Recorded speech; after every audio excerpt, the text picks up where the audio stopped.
Hey everybody, welcome back. If you have watched my videos, you're probably like, now she's talking about relationships. Yes, I am, because I still don't have a niche and I love talking about relationships. So let's just get right into it. And if you know me, you're like, Gabriella, you're single as hell. What are you talking about? Okay, yes, I'm single, but I know what I'm talking about. I have read a lot of books about this. I have watched a lot of videos, and I feel like I can share some knowledge. Okay, so just chill out and watch, because maybe just maybe I can help you. So oftentimes people have these standards of who they want to attract. Listen, I'm all for setting the standards high. Okay, we have one life, we should get the person that we desire. But when we are setting the standards high and we aren't even living up to them, I don't think that's fair. Let's just start from the beginning. I'm gonna give you a quick little exercise. I want you to physically, with a pen and paper, write down your ideal partner. Okay, you can list physical attributes, their hobbies, their goals, their personality traits, their morals. Write down everything that you desire in a partner. And then I want you to go down that list and see if you fulfill those requirements. Obviously, if you're looking for a guy that's 6'6" and like abs, I'm not saying that you need to be 6'6" to have abs.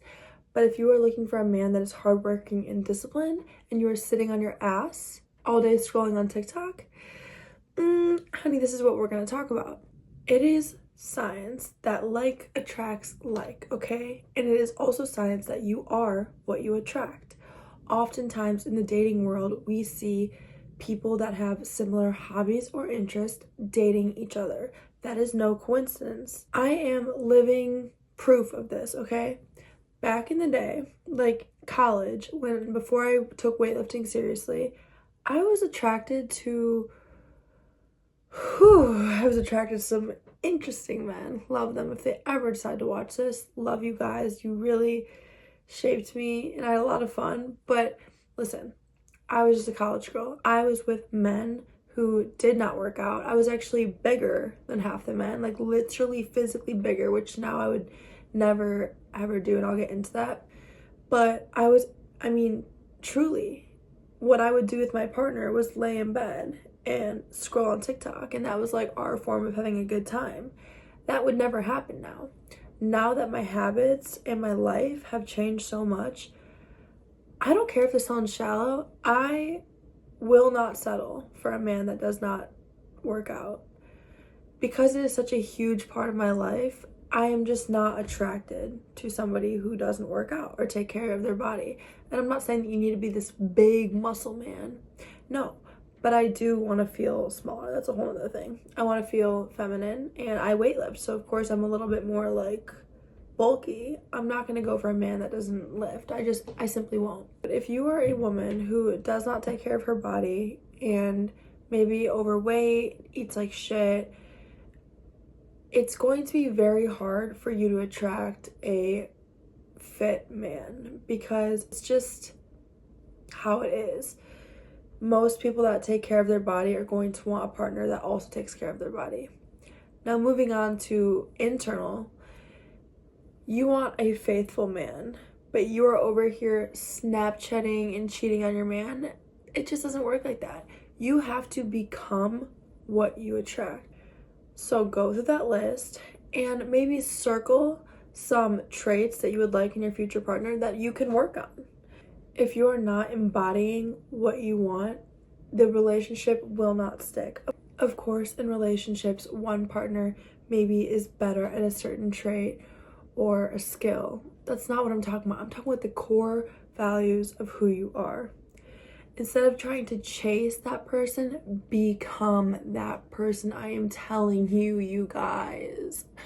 If you do not become the person that you want to carry around, like your highest self, you're not going to attract your highest partner. I have been going through this whole, I don't even know what you would call it, just realization that I want to become my best self before I even think about dating. And I fully believe that the right person will come at the right time.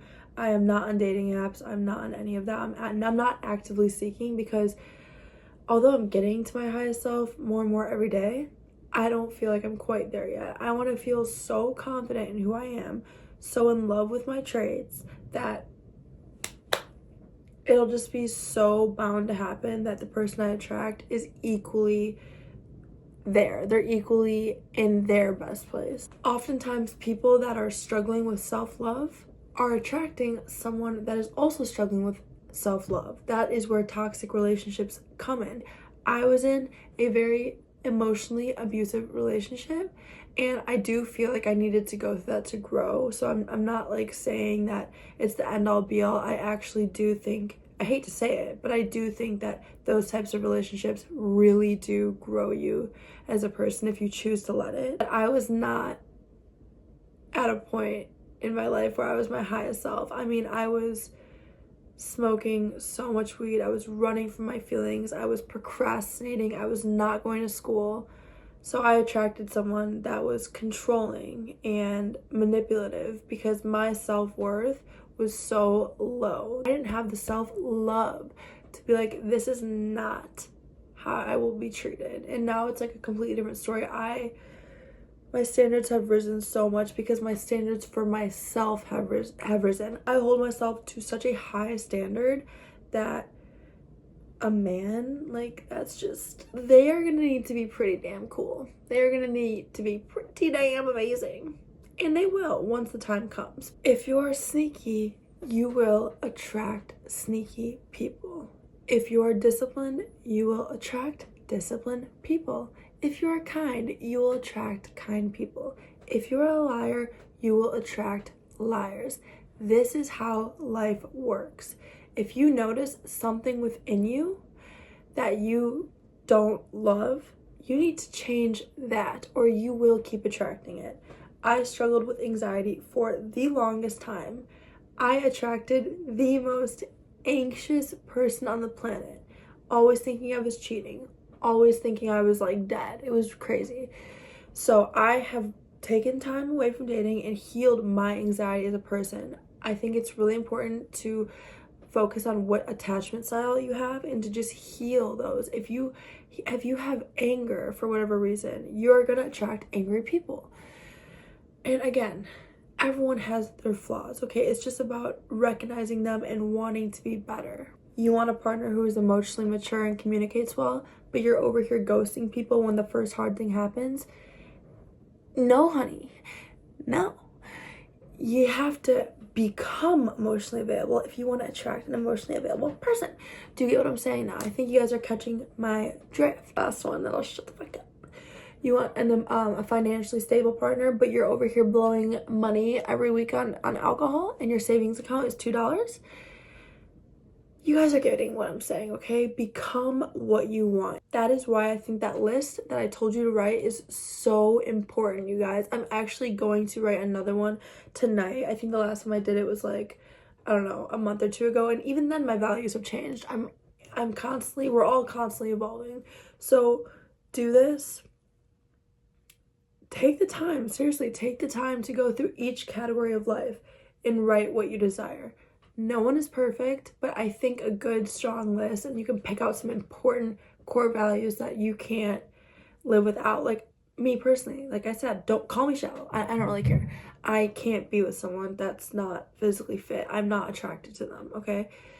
So that's a key one. I want someone that is just a kind human being, not only to me, but to others. You need to pick out some really core values and become those. Okay, I want a physically fit guy. Okay, cool. I'm working on getting my dream body. I want a kind guy. I think I'm a very kind person.